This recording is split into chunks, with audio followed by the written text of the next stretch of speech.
that's quite interesting as well, though, isn't it? It's like you've never seen it before because you're inexperienced, and also as consumers, like when you see the statistics on like how many books an individual on average will read in a year, like I have had like individual days where I have probably read more books than the average consumer reads in a year, and so you're just like, well, okay, but you are finding this like a truly novel experience, and actually like I'm delighted that you like. I genuinely am. Like, I'm delighted when someone picks up a book and reads it. I often, try and have to keep my judgment to myself about their choice of book, but I'm always hopeful that whatever that reader takes out of that, like read for actually genuinely reading for pleasure as well, not like reading for self improvement, which is the curse of the men of our generation.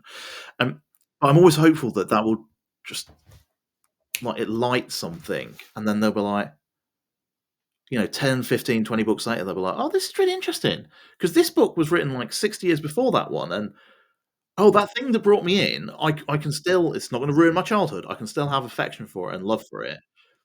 But at the same point, like, I now understand its place in the wider scheme of things.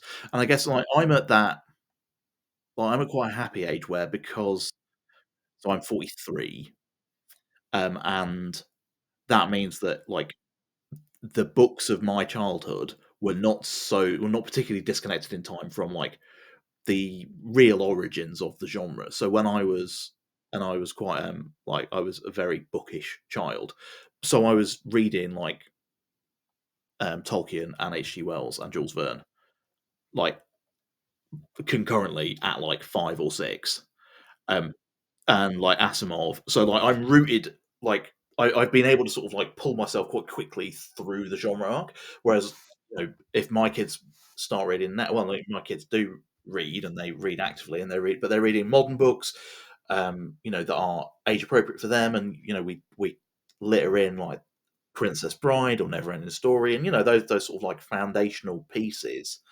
Um, but they've got another 40 years of stuff to get through.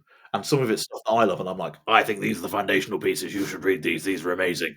And then other pieces probably are the foundational pieces, right? And so, like, the later on you get, the harder it is to pick out what those. But perhaps the harder it is to pick out what those high points and those moments are.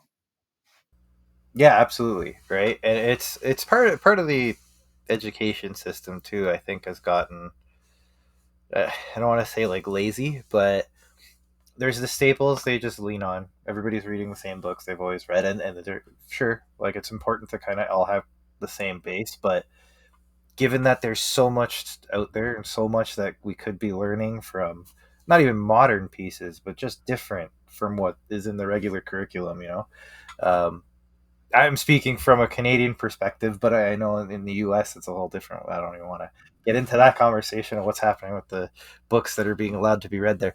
But but I find that yeah, it's people aren't being brought up in the same um, background of how to appreciate literature, and and what's it's just read this because it's in the curriculum. Yeah, read this because it's going to be on the test.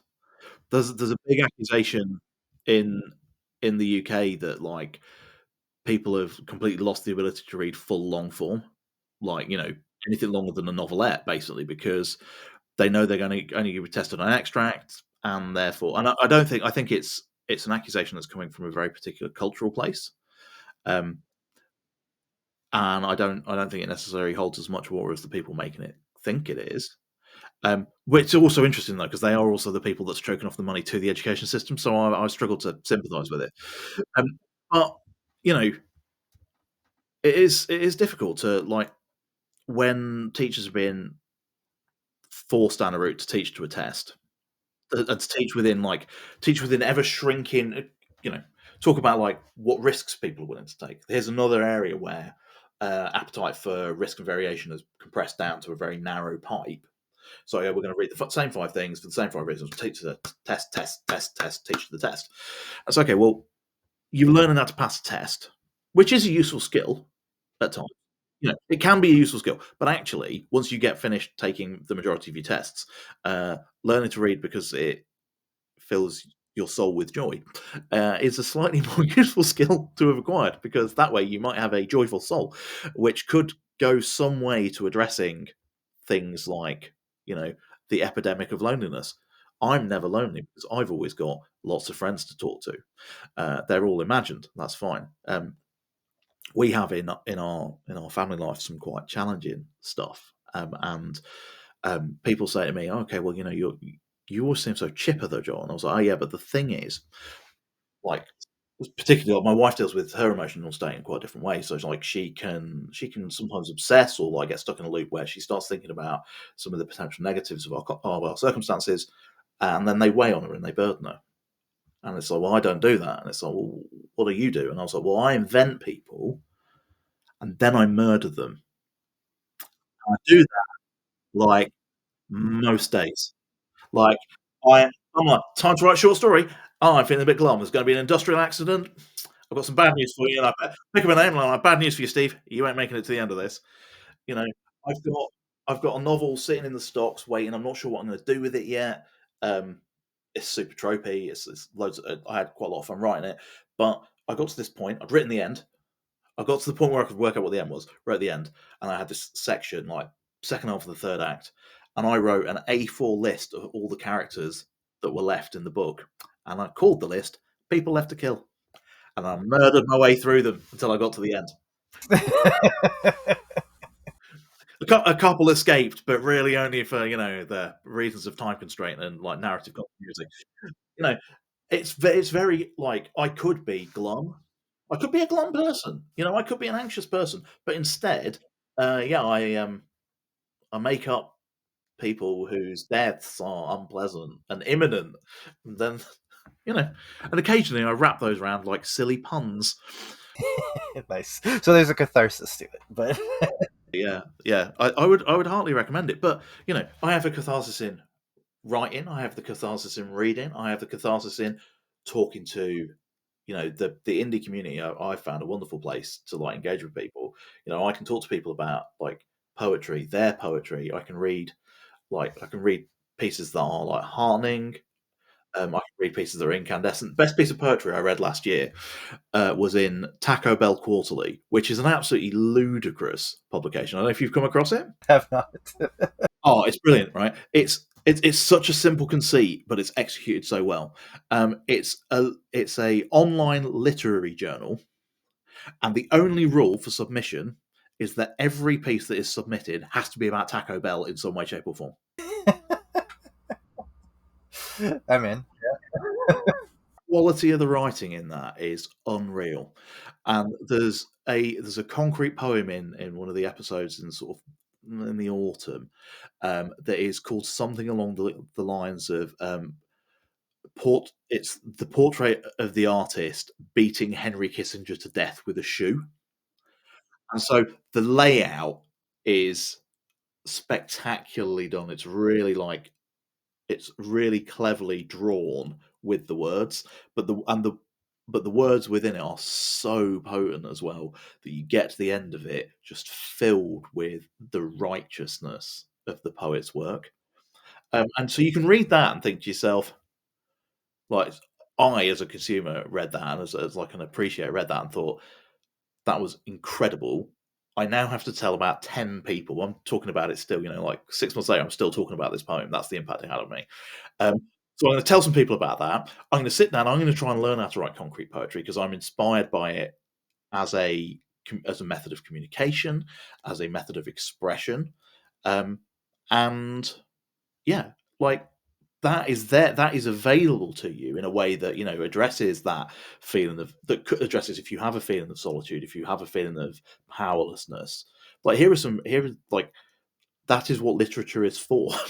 Yeah. Well, and it's the thing that's again like talking about like reading to pass a test rather than understanding the what's behind it. It's the empathy, I think, is the biggest one that's missing nowadays, right? It's like you read to get in the head of someone else, right? You read to understand experiences beyond oneself, which everybody understands about, like television or video games are a great one. Although everybody, I think, the generation has turned now that people understand the value of video games.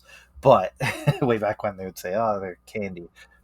They've also progressed quite a bit. But I think that first person, like, it's such a quick way to have an analog that you understand. Like, okay, I'm not. This isn't me, but I feel what they're feeling, right? When it's done right. But that's what literature does. That's what reading, a, a a well written book should do. It should put you in the head of someone else and give you a whole different life experience you would never live, right? And that's, they don't teach that. They don't, and it's not something that's easily taught, of course. But because of the way that we teach, which is, again, for all kinds of reasons, which are awful and right, like, we've kind of been brought here. But the truth of it is, yeah, we lost something in it, right? Because we don't sit to appreciate it. We do it to check it off and move on to the next piece, right? Because we've tried to systematize people, which isn't, you know But that point's really well made though as well. Like we had like quite a lot of educational system. We had a lot of systemic reform in sort of post 2012. We had an election in 2012 that was quite impactful in terms of like structural systems here. But one of the big things was, oh, we're going to return to like a really like traditional English canon of writing. We're going to emphasize the English canon. But and you can say that, we're going to emphasize the English canon. You're like, okay, well, just firstly to presume that like English is the only language that things that are written that is worth reading is quite an interesting one. But it was portrayed as this big positive, but without no one ever turns the coin over because of the media consensus. No one. Okay, so what we de-emphasizing and what we're de-emphasizing is, okay, well, it's modern stuff, which obviously is generally more likely to be written by people like basically not men, not white, not from here. Like, and I'm like, surrounded by leaves in the countryside, right? So it's like, and so your lenses for empathy and your lenses for attachment are suddenly so much more constricted and constrained. But I mean, yeah, I mean, I'm also like I've a degree in French, so I have an exposure to a literary canon, like in the original, that is not the literary canon that is taught to most English school children. And personally, like like I am a big Moliere fan. Like I love Moliere. I think we should teach Moliere in English, like in to English school children because it's funny. And I just think like, okay, well, if we're going to teach them, like, we're going to teach them, like, I don't think we should teach them antique theatre. Like the sort of like everything happens on the stage in one day. Stick to the Greek traditions. I don't think we should teach that to the under 16s because I don't think they'd get a lot from it. But like get Moliere right and actually contextualize Moliere. So let's talk about Moliere. So what is he? Well, he's a genius, and he is a genius. He's absolutely hilarious. He's also an egomaniac who can't relinquish control, and so every single character, like, what's the main character like in everything? Oh, it's a very thinly veiled physical description of Moliere because he's going to be playing the main character. He's writing exclusively for himself. He's not relinquishing the stage. Why is he limping? Oh, it's because Moliere limps. He can't pretend to walk, like he can't pretend to not limp. So all the main characters limp. Like actually telling them, okay, this is, you know, do you think that was the right decision? Could someone else have done it? No, no. Do you understand why he did it? Yeah, he probably wanted to be in the middle of the stage, didn't he? Yeah, he did. Yeah, no. it was the only way he was getting paid. Oh, okay. Well, that makes a lot of sense. Now you've put it in that frame in. But yeah, you lose that when you're being myopic about it, right? It's like, we got to teach them our values. It's like, Yeah, yeah. Yeah, our values and our writer. Okay, so our writer singular. So we're also, we're not going to teach Marlowe. We'll just teach Shakespeare. That's the only pre-modern theatre we'll teach. it's insane because it's like, especially when it's done in the guise of, like, we have to prepare these kids for the world, and we're going to do that by sheltering them entirely, so that when they're out in the world, they're woefully unprepared. Right? If they ever dare venture outside of the little bubble we put them in. Oh well, we've obviously helped with that by taking people's freedom of movement into other countries. Like we've radically restricted that. That really helps us minimise the chance of having to having to live anywhere else. You still let us in very easily, the Canadians, so I appreciate that. But It's because we think you die English, though, don't we? We know that you resent the French just as much as we do. So oh yeah, we got them right next door, and they don't like us either. So it's glad that that was a joke for anyone who is listening to this who is a Francophile. I am a Francophile. I love the French. Um, I'm perfectly happy to talk to you in French about my love of France. But you got to make a joke from time to time. that's okay. The French don't even like our French, so like our Quebecois French, they're not a fan. So there's no winning. Yeah, I find Quebecois French much harder to understand than like any of the like hexagonal French, like the regional dialect. As a regional dialect, it's puzzling. It's lacking, I think. It's wild. It's a different language almost, right? Like, but I mean, it makes sense. We're a worlds away from one another. That dialects, dialects change from region to region. Transatlantically, I'm sure there's more reason for it to change over time, right? But yeah, Yeah, the drifts and the pressures.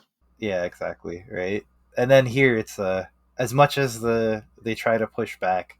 I mean, the Anglo side of things really does infiltrate everything they do, so they end up getting this weird hodgepodge, right? They're trying to maintain their French, but it's you can only do so much, right?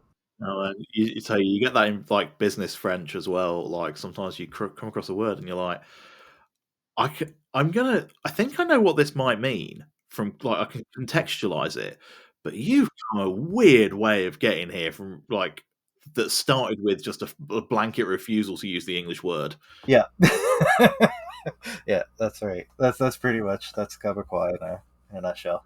But that's enough Canadiana for now. But yeah, it's interesting. There's so much to experience and so much to learn, and it feels like we're trying to narrow it down rather than expand, right? And I think that's what leads to all of the frustration of like, but I've seen this, it's the same thing over and over again. It's like because we're all singing from the same songbook all the time, so of course we're going to tell the same stories because we're all learning the same thing at the same time, you know? And yeah, it's frustrating. But I guess that's an interesting feature of the modern world, though, isn't it? So like because communication travels so quickly, that like information perfusion arc is completely flat, or it's as near to flat as it has ever been. So you don't get that those periods in history where um, traders find books written in and like rediscover medicine. you know, so this book appears to be written in Latin, but in the wrong alphabet, and it says that you could cure this disease just by eating a lemon. That can't be right, can it? You know, and it's been knowledge has been passed and transmuted and shipped and written and translated and come back, and like we're almost in an age where instead of that happening, like filtering through to knowledge through these layers of like intent and malevolence and ignorance, like that's the hard thing is not communicating a piece of truth from one place to another at the speed of a donkey. It's the fact that the lie has preceded the truth. So yeah, it's just like whilst we're writing a lost letters thing set in space, there's an insight for us. Yeah, like the internet was supposed to be the new renaissance, right? It was supposed to be like the democratization of art, that anyone can do it. The costs have gone so much down, and you can learn anything, right, if you put your mind to it. And instead we've gone the other I'm pretty sure that that is not a particularly representative of the Renaissance, though. I think we're actually experiencing, like, if you look at things like, I mean, everything from the Wu Tang album, the Martin Shkreli album, is it Once Upon a Time in Shaolin? Like, that's a Renaissance style piece of art. Like, artists being commissioned to create pieces for wealthy benefactors to show off. And if you were very, very lucky as a, you know, pleb working for one of those benefactors at distant arm's length, you may one day get to see at a distance that piece of art. The main difference between our like the neo Renaissance we're going through and the original Renaissance is at least at that point the plutocrats were building churches. Now, I'm not a religious man, but you know, like churches as a third, as like as a public space, have a utility which private compounds, like private wall compounds in New Zealand, simply do not possess. Yeah, yeah, it's a little more insular this time around, right? It's argue the argument would be, but we've given you Facebook and Twitter, and that is your public square, right? Say what you will about that, but I guess that's the argument that you've been given a public square. This may not be the one you've asked for. Yeah, or one that you wanted or needed. It's a more damaging public square. Well, yeah, I mean, although it has some of the same fold-over pieces, doesn't it? Like, yeah, look, blood libel's back in a big way, anti-Semitism. But yeah, like all of those things are back, aren't they? It's like, oh well, what are we going to do? We're going to gather in the public square. Someone at the back is going to start complaining about the Jews, and at some point we're going to have a pogrom. So yeah, I mean, yeah, the Renaissance is back, baby. We've we've got the plague, you know, we've got a toxic public square. Germ theory, we're done with germ theory now. Don't need that anymore. Um, you know, we've got arts owned and occupied as the exclusive domain of the plutocrats. Yeah, sure. Neo Renaissance. Where does AI come into this? I think that is a that's a whole different. That's like I'm sure somewhere on the planet during the Renaissance, someone was setting fire to a forest. right, or like just full out like copyright infringement, or for lack of a better term. I just yeah. Yeah, no, there was forgery. There was a lot of forgery in the Renaissance, right? Is it the it's a combination of the pardoners, the little bits of the true cross, um, the constant having to mint and remint coins to stop people stealing them. It's that. Yeah, yeah. I think we did it. I think we came to it. I feel like I've closed that loop. Yes, yes. Well done. Well done. Here's another book recommendation. Have you read the Benvenuto Cellini autobiography? I have not. Read it in English, obviously, because it's in Italian and I don't speak Italian. But the Cellini autobiography is an astonishing piece of work. Like, and it's because it's obviously it's way out of copyright, right? So it's you can just like download the classics format, PDF, bang it on your Kindle, read anything. I would recommend it to anybody in terms of a. It's just utterly fascinating. I mean, he was obviously like an egocentric maniac, but in terms of as a capsule view of what the Renaissance was like, he's almost like Forrest. What if Forrest Gump was an Italian genius? All right, I'm in. Because he comes through his life and he does like like these towering figures from the Renaissance, the ones that like when we like, oh, the Renaissance man, not the ones that died of the plague, the ones that lived. You know, he is so accomplished in so many fields and upsets so many people along the way. It's wonderful. It's a wonderful read. All right, I will mark that down and follow up with you. That sounds like a good one. Yeah, it's yeah, it's interesting. It's interesting time. It's crazy how time is a circle, and yet it feels completely novel and scary and new all at the same time. There's something to it. But I think we're kind of in a position now. Like everybody's really afraid of AI, and I totally get that. And then there's those that just like lean in because it's a shortcut. Um, but for the most part, like those that take their craft seriously seem to be a little bit concerned about it. Um, and there is valid concern because now you're dealing with a higher threshold to prove your worth, right? To prove that you're not just slop that's being copied and pasted out there from some, some generative AI.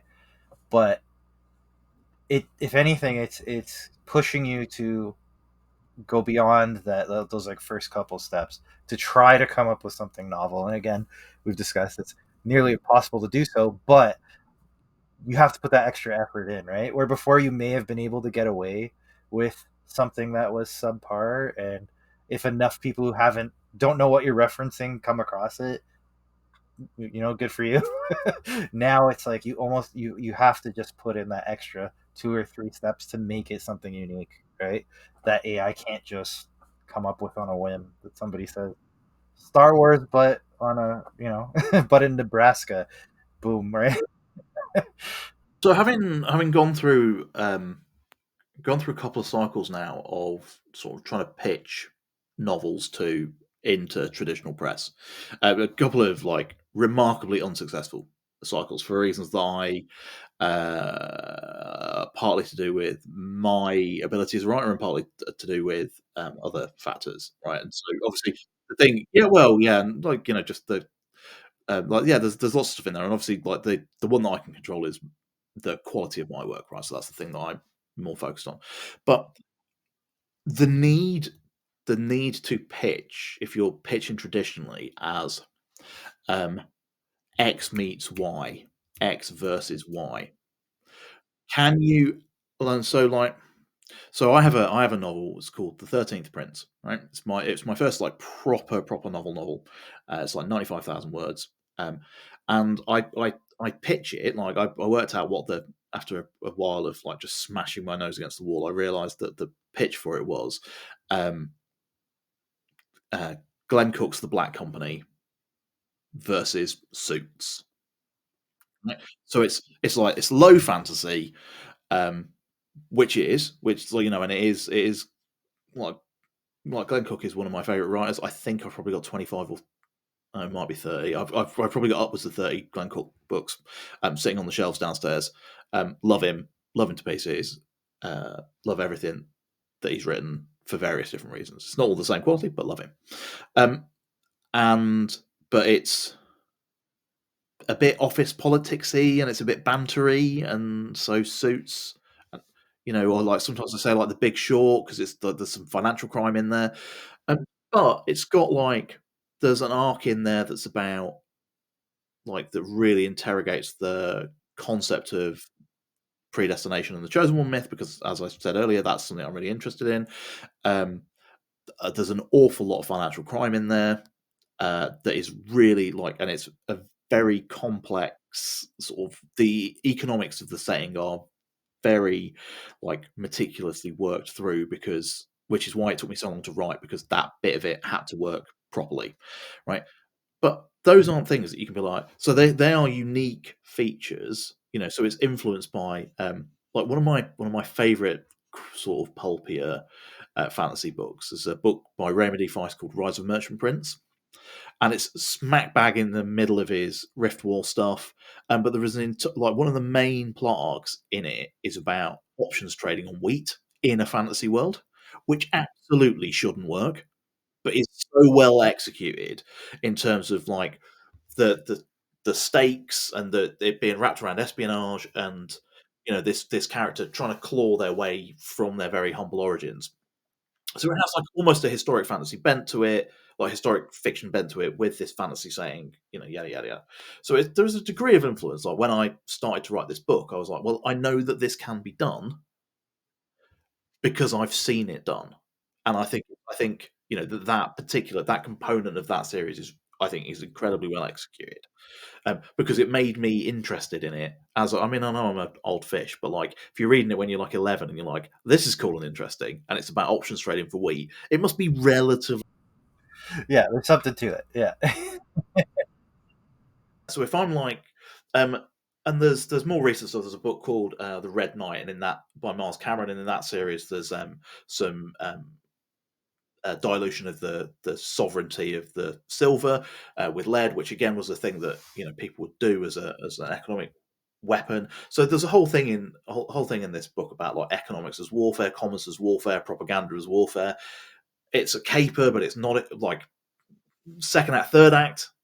Second act's a caper, first act's like office politics, third act is it's a bit more violent. Like that's very hard to explain. Like it's taken me, and I spent 5 years writing that book. Right, it's taken me probably 4 or 5 minutes to tell you like all these moving pieces around in there, and it's about family, and there's a whole romance. There are two romantic plots running kilter to each other. Like, oh, but yeah, Joel, just boil that into it's an X versus Y, and I'm like, I don't know, like, as I say, Black Company suits, I guess. But I mean, that's a very thin piece of butter on a very large piece of bread. Yeah, it's hard to distill, like, but I understand the need for the brevity because if you're doing dozens upon dozens of pitches a day, it's like just try to catch my ear before I look into it further, right? Well, exactly, and then the agents then have to take that to a publisher meeting, and the first question they're going to be asked by the publisher is, "What's it like?" And if the work isn't, "Oh, it's a towering work of incandescent genius" or whatever, then I mean, and even if that is the line, okay, well, that's super. What's it like? You know, you're talking about pushing an a necessarily idiosyncratic piece of creation through multiple holes, which are to do with mass market interest. So, like that, when I say, for various reasons, like I had to learn how to, like, because I had to learn how to write the book, then I had to write the book. In fact, actually, I wrote the book, and as I did it, I learned how to write it. Right. Then I smashed my face into a wall for a bit. Then I learned about needing to summarize it better. Um, and pretty much along the way, I realized I'd written a thing that like it has a market, but it's not.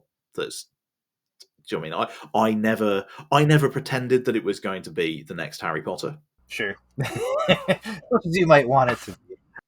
Yeah, yeah, but like I never pretended it had that like the appeal of a Harry Potter or a Reacher because it wasn't intended to have that. I mean, as I say, it's a low fantasy about economics, so I already knew that I'd possibly cut off some avenues for exploration there, um, and that's fine. Like, and so in the end, I self-published it partly because I have what I would call an urgency to action, or what other people have said are all of the classic indicators of ADHD. So I just got to this point, and I was like, publish, which I also learned is not what you're supposed to do. You know, and I'll go through the cycle again with more commercial pieces, I guess. Um, at some point this year, I've got it'll be before August. I think it'll be after this podcast is released, but before August. I have a novel coming out on in a romance press that's fantasy romance. Much tropier. I mean, it's much tropier. It's really actively, deliberately like built across a set of tropes and then turned upside down. Um, but you know, my ability to engage with publishers on that was driven by the lessons I learned failing the first time around. Yeah. Well, and iteration is the mother of invention more than anything, right? It's doing it, finding out what you did wrong, trying again, right? So it's yeah. Yeah, but I mean, equally though, like It's a good thing to, and I think yeah. I was going to say, equally that hasn't stopped me writing like some stuff which is like very niche and just crazed. Um, we started this conversation with a discussion of a sci-fi setting, a sci-fi serialization about carcinization and monopoly capitalism. It's like, yeah, are you still writing that? Are you, John? Yeah, yeah, yeah. Yeah. It's because sometimes it's just because it's fun. You know, would I like Amazon to make it into a TV series? Yes, I would. Do I think they're going to? No, I don't. Yeah, certainly. Yeah, it's tough. Like it's you want to be commercial, but you still want to be true to yourself too. And it's finding that balance of like, how do I tell my story while trying to get it off the shelves, right? Because even if you're self-publishing, right? Like, if anything, that's a steeper climb because there's no wind at your back there, right? Like you are doing the hard sell to try to get people to appreciate what you're doing. So sometimes, even with self-publishing, going commercial is uh is to your benefit. Oh yeah, definitely. Oh yeah, yeah. There is definitely a thing. I mean, the a thing that I've learned quite recently is because my sales aren't, like I have a more thriving commercial career in shorts and poetry and those sorts of things than I do in terms of the novel sales. I'd love the novel sales to be better. Um, one day they'll get there. It's not stopping me writing novels. It's not stopping me writing shorts because I do it for me. But I do like it when people like them. But I have I have the tracker, um, which I check obsessively. And one day I'm like, oh, I've got a few sales there. That's nice. Not related to promotional activity. Like I'm not doing anything promo wise, not doing anything advertising wise. Like I haven't changed anything. Little uptick in sales. I'm like, oh, that's nice. And the next day, like, same thing again. I'm like, just a small step, little increment, but okay. At which point I logged into my social media, which is something I do less frequently than checking my sales, and because I'm a lunatic. And I'd noticed that I'd been tagged in something, and a reviewer for Grimdark magazine had reviewed the first piece that I published, first novel. I say it's a novel because it's over 40,000 words. Other people say it's a novella because it's under 60,000. I think the distinction is pretty moot. It's a paperback book that you can pick up and hold, right? But they'd reviewed it, and I put it on sale over Christmas, like cheap. I may have even given it away over Christmas for like a few days, but I basically slashed the price for like the week over Christmas on the assumption that people do what I do, which is get vouchers for books for Christmas and then spend them all in a flurry. Because that's how I like to spend my Christmas day. I like to spend it ignoring my family, drinking coffee, and picking all the books off my wish list that I've been waiting on. So I was like, I'll put this in the sale, and then hopefully it'll rev a little bit, and people get it in their hands, and maybe they'll read it, maybe they'll leave a nice note about it. There's a note at the back of the book saying, "Please leave me a review," which on the occasions I've received 1-star reviews, I've really regretted. Right, but this reviewer had picked up the book because the advertising copy had spoken to her, which well done me. There's commercial for you. And a couple of months later, had read it and left quite a favourable review in Grimdark magazine. I think that was above and beyond, not all expected. But basically, a dribble of sales has occurred on the back of that because suddenly in this magazine, which is prominent enough in like if you're writing grimdark fantasy, which that novella definitely is. I mean, it's brutal. That's the sort of place where you might engage with readers, and that review really, genuinely, I would say, has probably generated more sales than any advert or anything like that.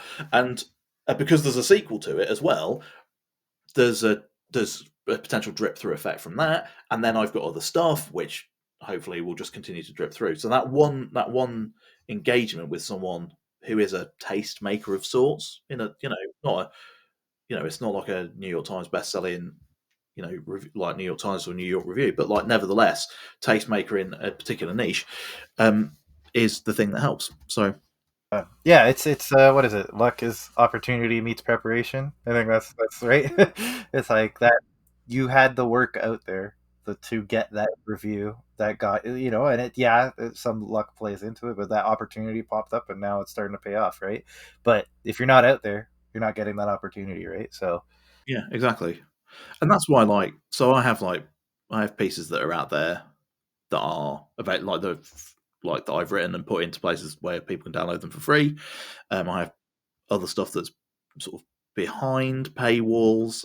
Generally, if it's behind a paywall, it's because they paid me more money for it, and I don't feel bad about that because it bought me a nice microphone. I literally like because it's just like at the upper end of a hobby that's just goes slightly beyond paying for itself.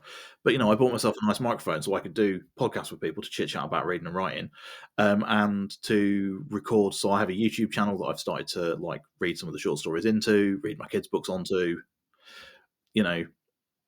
But that was paid for by you know a, a short story that I sold.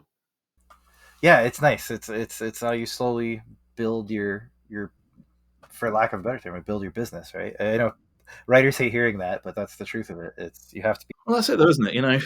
It's your brand. It's your I turn up to stuff wearing ludicrous outfits. Um, chain together a string of thoughts at 1.5 speed. People listen to a podcast that I'm on, and they're like, "Jesus, I didn't know I had this set on 1.5." You don't. Everyone else is slower. I don't know why. I'll turn it down. I'll turn it down. No, you don't do that. Oh goodness. Well, I'm not one for a segue, so it looks like we need some lettering on this page. Just brute force that topic. Uh, Yeah. Joel, stop talking. Start lettering. Okay. Good. Tell me how to do it. so so let's talk the technical piece. So we will. It's up to you who types.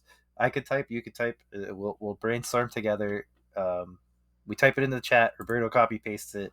He'll make the balloons or the caption boxes or whatever we're going with, and we'll just go from like top to bottom. So it's up to you. If you want me to type, I'll type, and you can just kind of freeform it, and we'll figure out what we're putting in there. Or if you feel more comfortable typing and thinking, you can go that way as well.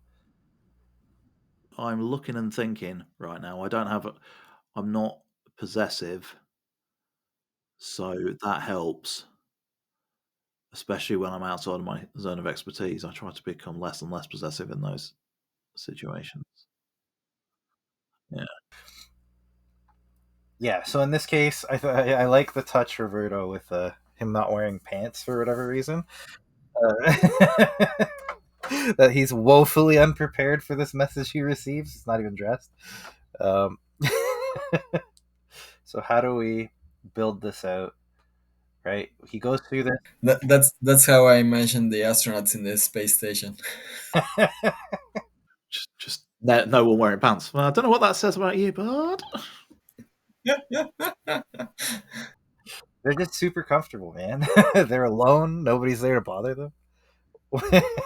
So okay, that first one, I don't. I wonder if it's like we have those like pods or whatever we'll call them. Maybe those are like blurting out a message, but it's in like Yeah, classic like alien rune shape. yeah, exactly, right. So like they'll just like maybe one or two of them are just saying like little bit. For lack of a better term. So Roberto, I'm not going to type that, but I'm gonna find some. wingding style font that's not wingdings. Uh, That's the sort of creative input everybody wants, right? I want it like Windings, but not Windings. You're like, okay, so that's but do better.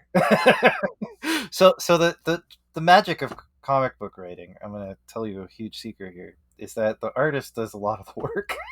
yeah, So if you can tell them kind of the general vicinity of where you want to go, they can usually find the way for you. So it's a it's not a crutch, but it's very much a crutch.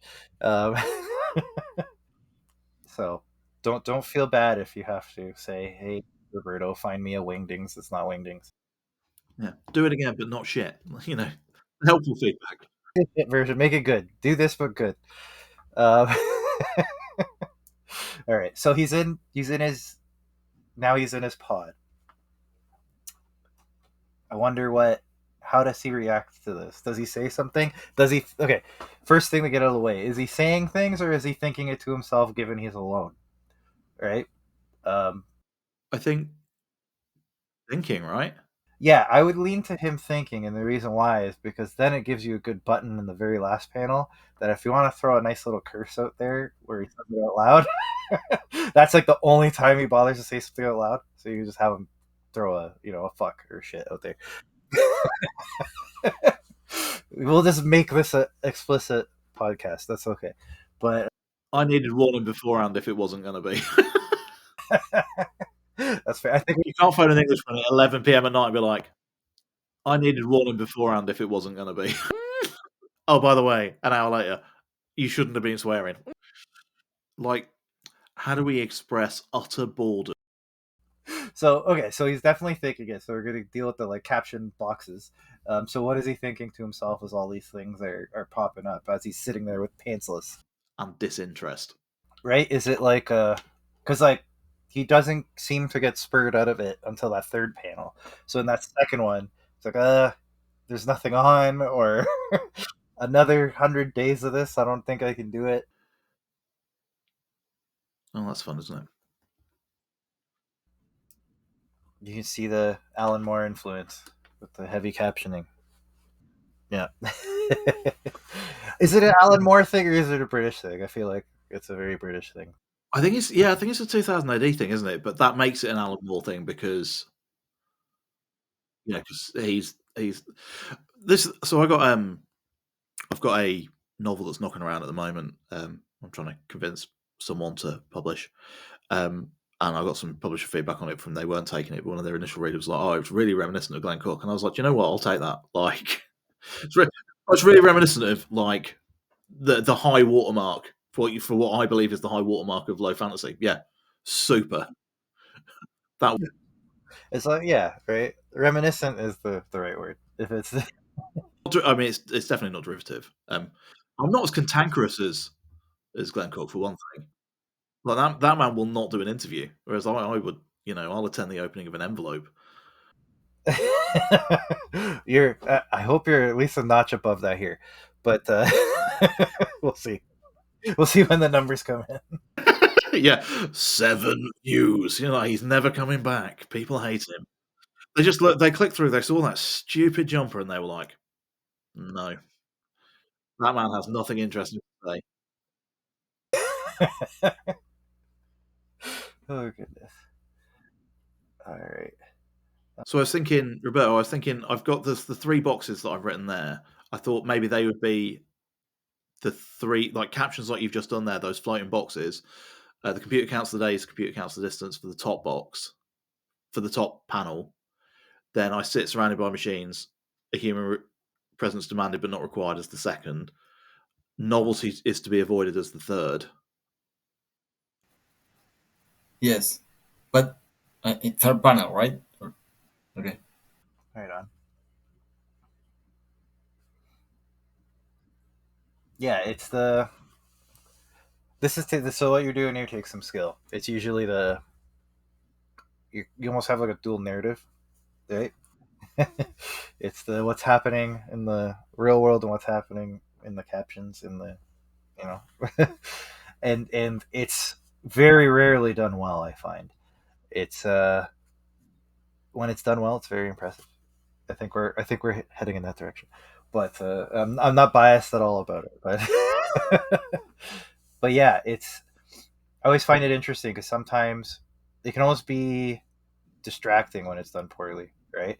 Where yeah, I don't know again if you read any like Tom King stuff, he play that's his like style. He does two stories happening at the same time, and yeah, it can go either way. He's done both. He's done it brilliantly, and he's done it very confusing and where he has two totally distinct narratives between the narration and the dialogue that and the problem is the way you read comics is you're reading panel by panel, so you're telling one story and another story and you're jumping between the two stories that have no relation, and it right if they don't complement one another, right, you quickly lose the plot. I think here we're doing it right because it's complementing the visuals, although it's not addressing them directly, right? There's a skill to it that you've landed upon without I don't know if you did it intentionally or not, but I'll give you credit and say you did.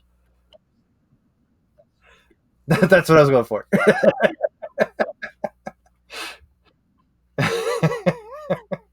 There's an art to it, like anything, right? Like there's an art to every technique, every style. Um, it can 100% go off the rails, or it can be done correctly. I think we're leaning in the latter, which is good. So okay, so we got two more panels. He's running down the hallway with that crowbar looking thing. Technique. So I wonder if now's the time to sort of can we like dovetail them together? A thing that's allowed. Okay, so um,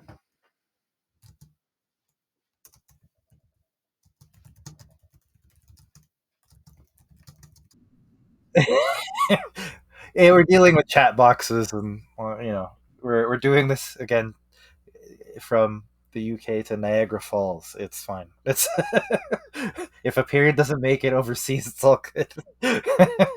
We'll interpret it fine on our end. we've sent you much worse things in the past. Oh goodness.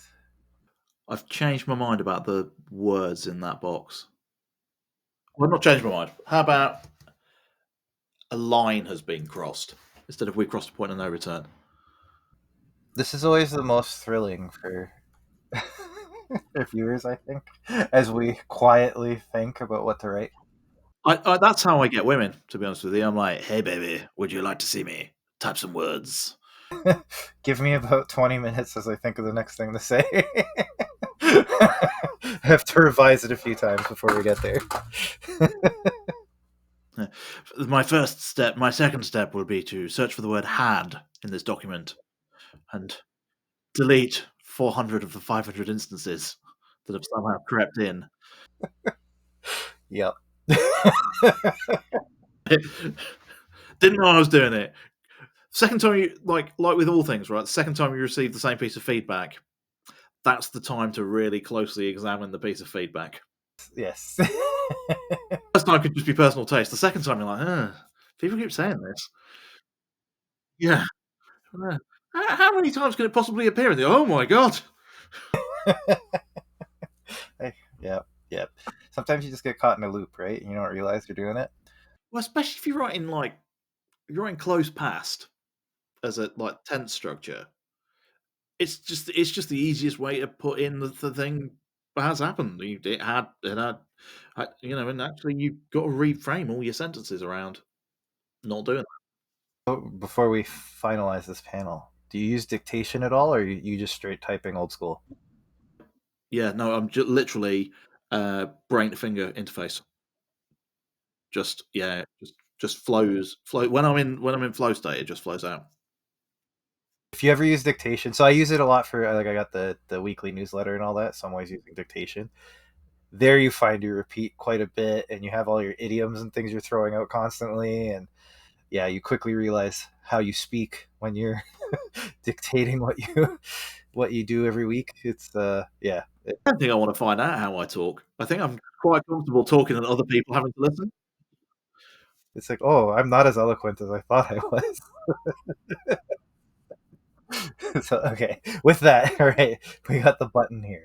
So Crabs. There's just something about it. Like I think it's a funny swear word. I think it's a funny thing that occasionally the crabs are the thing that creep me out the most. But yeah, I like it, and it's full circle. I think we started there, so let's end it there. I love it. That's very well done. It's yeah, it's a good button. I think.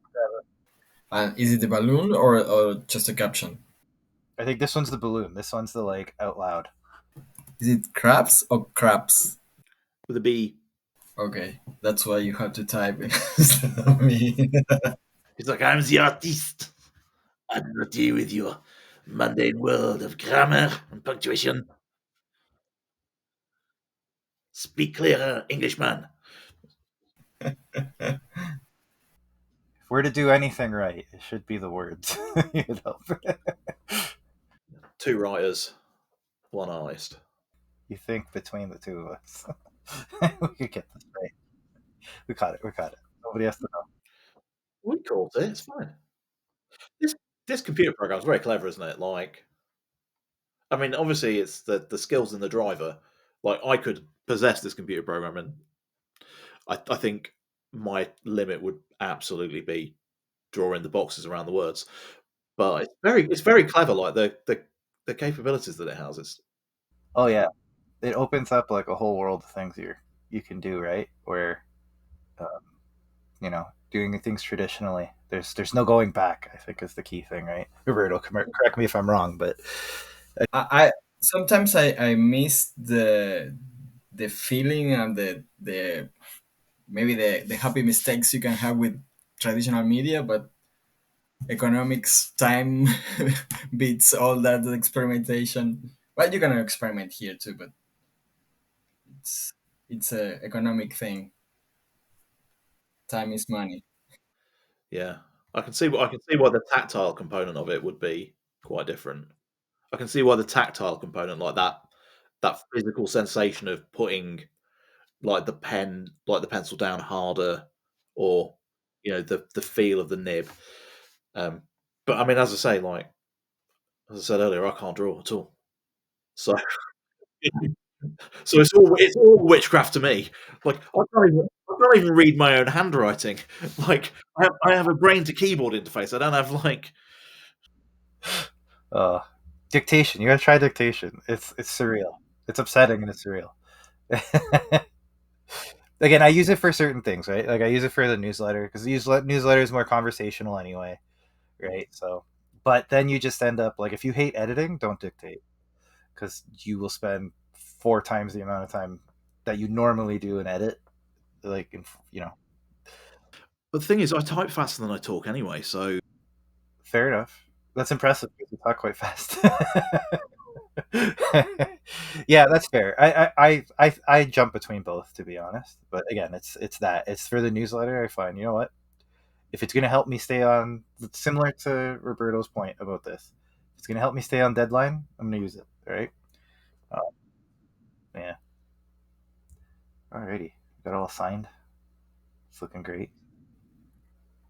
Good stuff. All right. We're past the 2 hour mark. So I'm going to throw it to you, Joel. You have the floor to say whatever you need to say, sell whatever you need to sell. I will cede the floor to you. Go for it. all right, man. I've got a pile. Here we go. So this is we're recording this in March. This is what I have out right now. I have a book called The Path of Pain and Ruin and its sequel, Paths to Empire's Ends.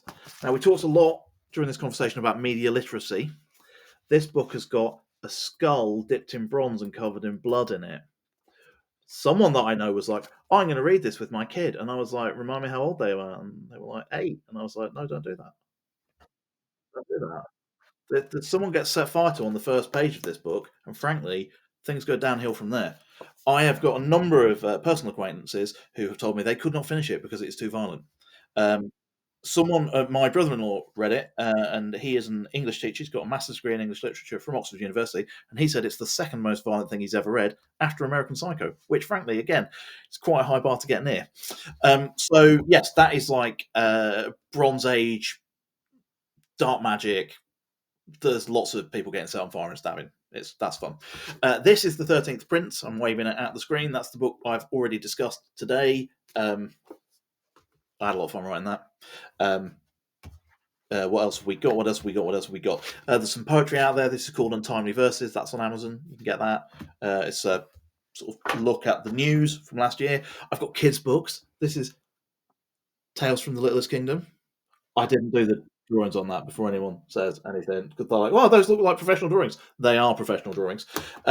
But if you come to my YouTube channel, you can hear me read a couple of those. Some of them are available on Audible, also different ones, so you can get a real good feel for that. I don't talk this quickly when I'm reading to children because that would be cruel. I have the science fiction serial that I mentioned on Foo for All. That's coming out in another couple of places as well. I have a Swords and Sorcery series that is emergingly available on Amazon. That is probably the most fun I've ever had writing stuff. It is utterly deranged in a way that is very hard to explain. But it's Talking Swords. Every single wizard in it is insane for one reason or another, and it's mostly about how their insanity plays off each other to create more problems. And yeah, then as I mentioned, I've got a novel coming out later in the year, which is called They Who Receive, which has a classic sort of it's a political hostages romance. It's sort of very trope driven, but it's also really grounded in the traditions of like what I would call proper fantasy, like straight up and down fantasy. So, like, if you're a romance reader coming to fantasy, you should be able to access it through the tropes. And if you're a fantasy reader who wants some violence and a bit of kissing, it's got that in it too. That's my stuff. Amazing. Nice. You got a whole catalog of stuff in there. That's awesome. Oh yeah, oh yeah. I wrote 4 novels last year, and I've only released one of them so far. So, like, I've got a back catalogue coming. I like it. I like it. I got to keep up with you now. It's it's a lot to keep up with, but I'm up for the challenge. All right, Roberto. All right, let them know where we can find you, what you're up to. Okay, you can find me on Green Iceberg Press. No, sorry. You can find me on robertoviacaillustration.com, and on Kickstarter you can look for Nathaniel Fox and the Tom of Imaging number 2 and Real Travelers. They should be at least on the pre-launch page now. And right now, I should have something on Kickstarter called From Parts Unknown. That's the wrestling vampire comic that should be ending right now. So we're going with a double issue to end it, just to get the story in everybody's hands this year as quickly as possible. With that, you can usually pick up my previous work, including Big Smoke Pulp, which you can find Joel's work in. So check that out on Kickstarter. Thank you.